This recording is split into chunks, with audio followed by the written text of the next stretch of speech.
महत्वाची बातमी, अमित शहा सागर बंगल्यामध्ये आता दाखल झालेले आहेत। सागर बंगल्यावर गणपतीचं दर्शन घेऊन ते वर्षावर जाणार आहेत। हे दृश्य जे ते आपण या ठिकाणी पाहताय। अमित शहा हे 2 दिवसीय मुंबई दौऱ्यावर आहेत। काल त्यांची भाजपच्या कोर कमिटी सोबत बैठक झाली।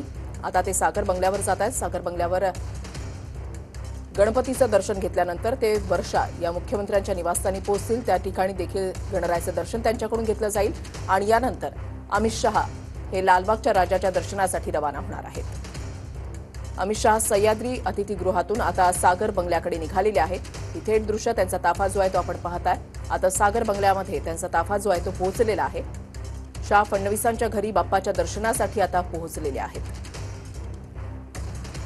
कडेकोट पोलीस बंदोबस्त।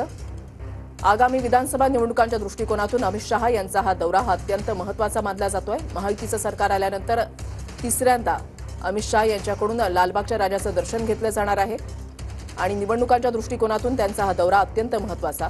भाजपच्या कोर कमिटीची कालची महत्त्वपूर्ण बैठक 2 तास पार पडली। त्याच्यामध्ये त्यांनी नेत्यांना अनेक सूचना ज्या आहेत त्या दिलेल्या आहेत। लोकसभा निवडणुकीमध्ये ज्या चुका झाल्या त्या विधानसभा निवडणुकीमध्ये होता कामा नाहीत। काही मतभेद असतील तर ते बाहेर येता कामा नयेत, अशा सूचना त्यांच्याकडून नेत्यांना देण्यात आल्या।